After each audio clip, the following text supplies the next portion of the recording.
is Benji Cole, son of Al Cole from CBS Radio and host of the syndicated talk show, People of Distinction. A talk that gives you an in-depth view of some of the most dynamic, intelligent, and successful people on the planet. Run to our website, alcoleenterprises.com for more info. Email me through benji@alcoleenterprises.com if you'd like to get involved with what we have going. And as always, please continue to like and follow our broadcasts. People of Distinction is internationally syndicated solely due to the love and support that you all continue to give. We're available across all major distributors, and as long as you keep following, we're going to continue to put out the content. Now sit back and strap in, because on the line with us today, we have the impressive Debbie Feyh. Now we're going to be discussing Debbie's incredible book, Believe in What You See, Knowing God Personally by Seeing His Presence in Nature. Man, it's Amazon. It's a lot of other places. Type it into a search bar and you'll find it. But most importantly, you got to check out our website. That's debbiefeyh.com. Gather more information on her, on this book. Hyperlinks set up to take you to the purchasing pages. You're going to find another book that she's written, which is actually, it's a workbook, right? It's a companion meant to go along with it. That one is entitled My Diary of God's Presence. Believe in What You See. In both of these are fantastic additions to be put onto your shelf. Again, that's debbiefeyh.com. And I quickly want to take this opportunity and point out the fact that Debbie was brought to us by Citi of Books. So for writers out there listening in and you've gone through your process and now you're looking at me, you're like, Benji, I need some help moving this thing. I've spent some sleepless nights. Help me out. Head on over to cityofbooks.com. This is the perfect place. You're going to gather more information, and they are going to show you why they are fully equipped to help you do just that.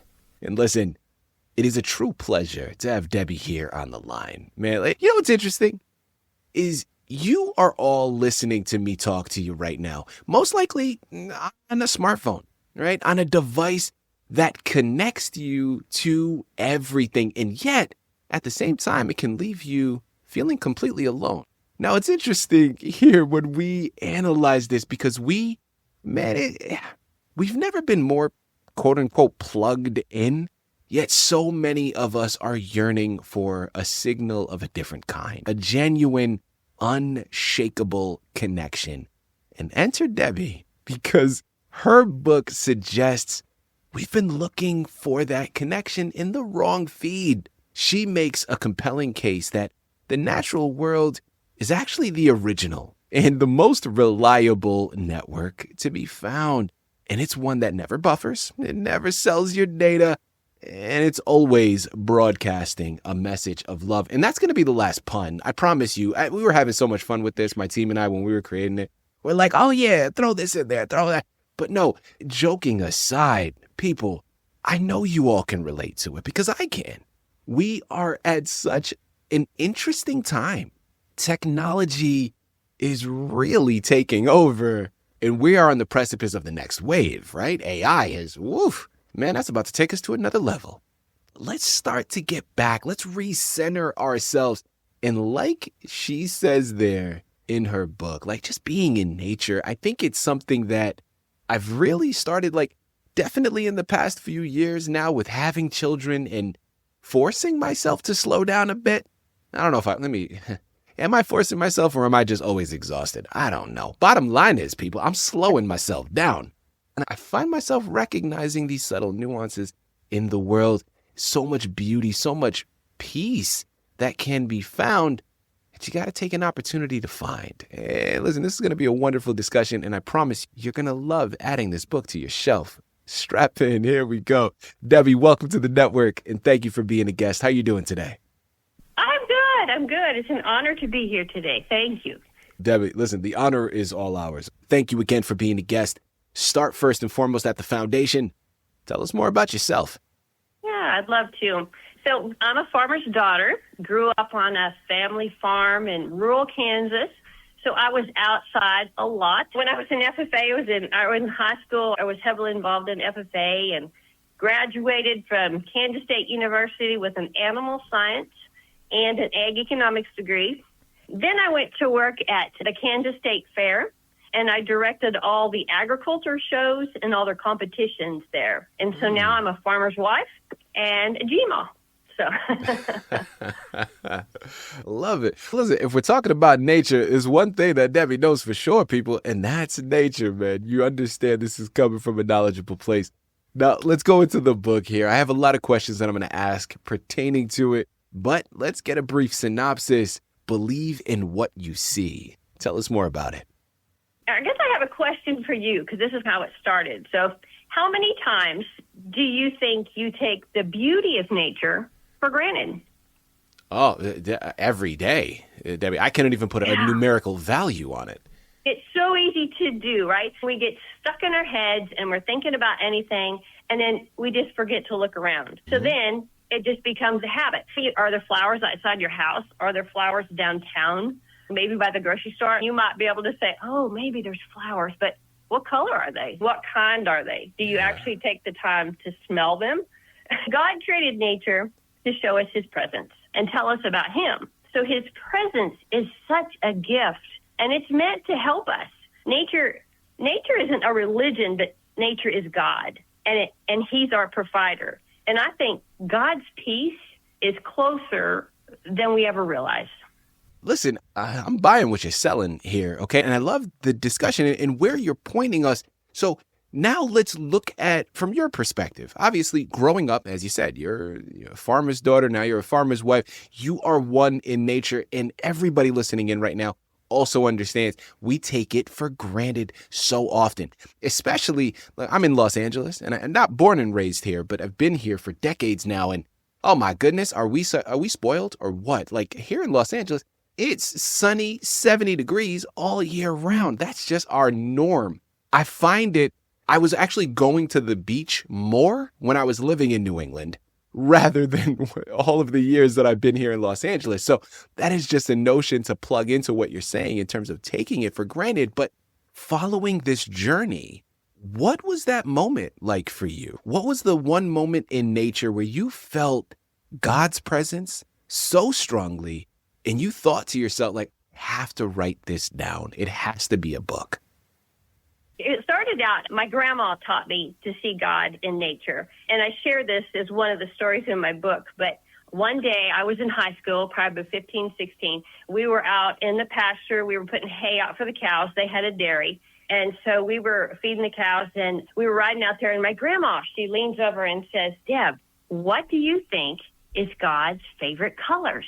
Of course, I'm a teenager and I look at her like, what? I mean, I got nothing here. And so, and so then she leans over and says, okay, they've got to be blue and green. And then she went on to describe how, Dad, look at the blue sky. It can't get any bluer than that.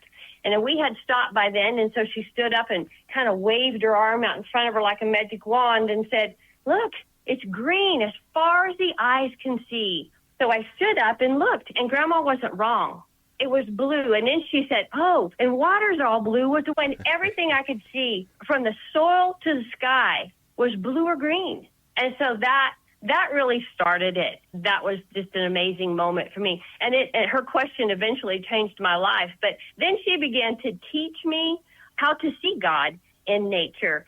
And so I want to share then, teach that perspective with the readers, because if you grew up in a city, you have a different perspective of nature than someone like me that's been in the sticks all their life.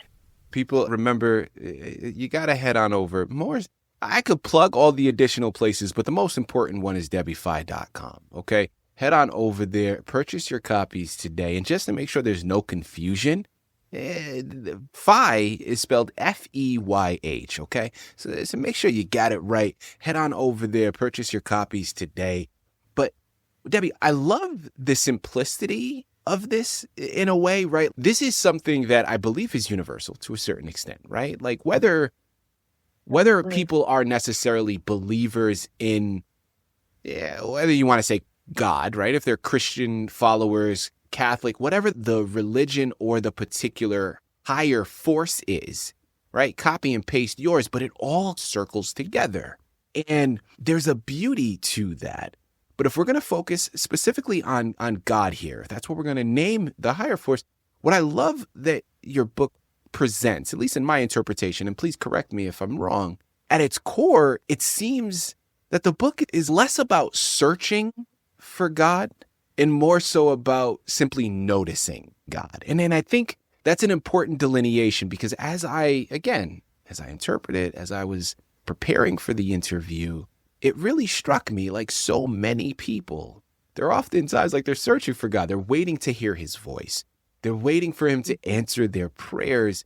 And he's around us all of the time in all of the creations that he has blessed us with. For people out there listening in right now, obviously picking up your book is going to be a great place to start. But what is the first small step that you hope your reader takes towards recognizing that shift? Once you see God's presence in nature, you almost can't unsee it, right? And nature's Right. like hollering. Nature's right hollering, here I am. Nature's God hollering, here I am. He's not hiding.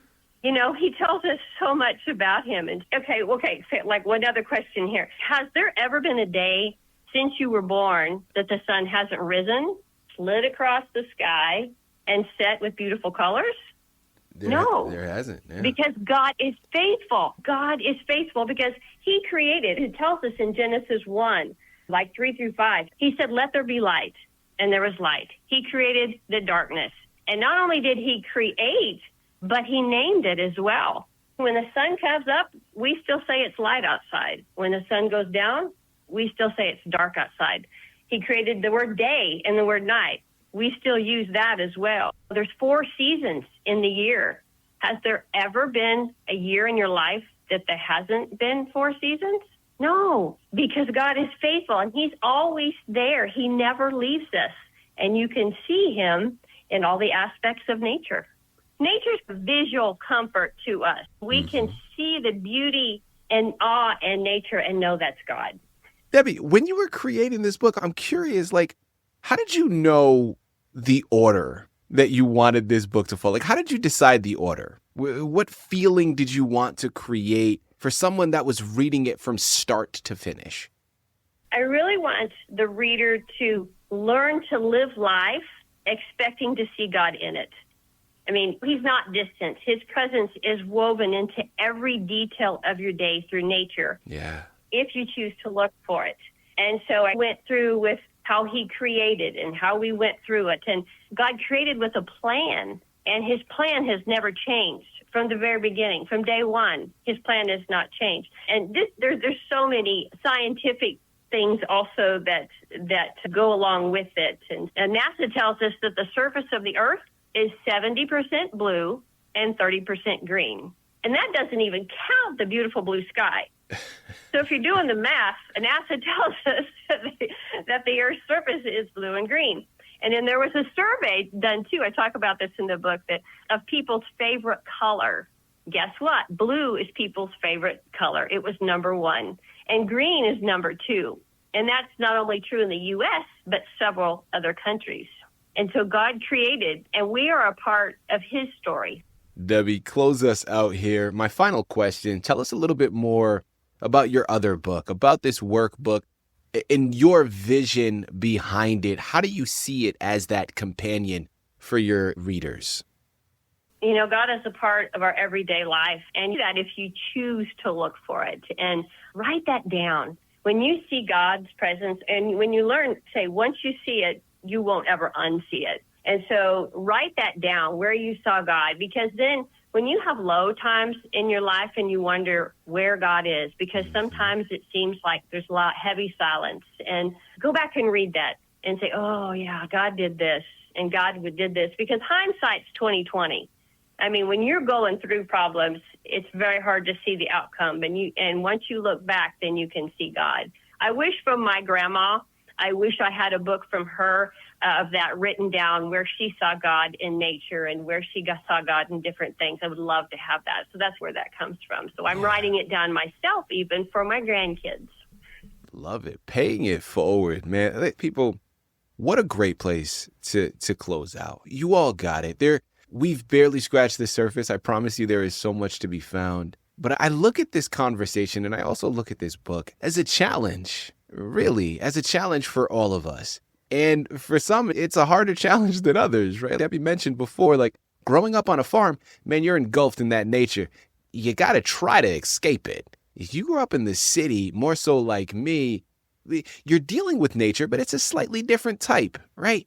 But my challenge for each and every one of you listening in right now is to step outside. Step outside, even for a moment. Look at a leaf. Look at the trees around you. Feel the sun. Just listen to the world. And the world that isn't made up of these bits. And trust me when I say, like, I know I'm being a little hard right now on technology. I'm not here to beat up on it. It serves its purpose. There are pros and there are cons, and that's for another debate. That's for another discussion, because the list is getting longer. But the motion here is to just be one, to take a moment to breathe and take it all in. Because the most profound connection that we could ever establish, man, it's waiting for you to simply look up and recognize it.